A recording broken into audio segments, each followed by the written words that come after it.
We have new details right now at 6 in the arrest of a substitute teacher accused of sexually assaulting several young students in Hamden and Branford. Tonight, we're learning he worked in multiple schools this academic year. And your reporter Katie Cohen is live at Shepherd Glen Elementary School with the disturbing updates. Katie. Well, Jack Gill was a substitute teacher at 3 different Hamden public schools over many months, passing every single required background check. But tonight he's in handcuffs, accused of sexually assaulting a 2nd grade student he was working with here and another young student in Branford.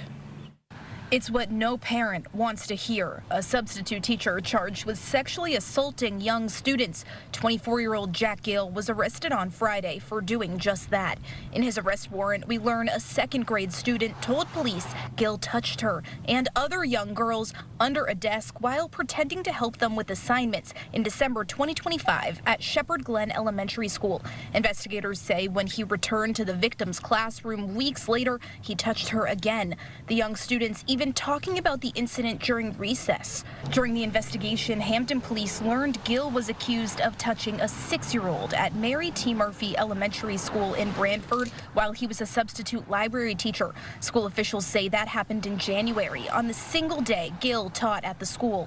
In a statement to police, Gill said he did not deliberately touch any students. He was hired through temporary employment agency Kelly Services. They say when they learned about this in January, they immediately made Mr. Gill ineligible for assignments, and he has since been fired.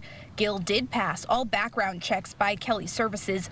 Both Hamden and Branford school officials now say they are reviewing substitute teacher policies, especially when contracted through agencies outside of the districts. Efforts to make sure this doesn't happen again.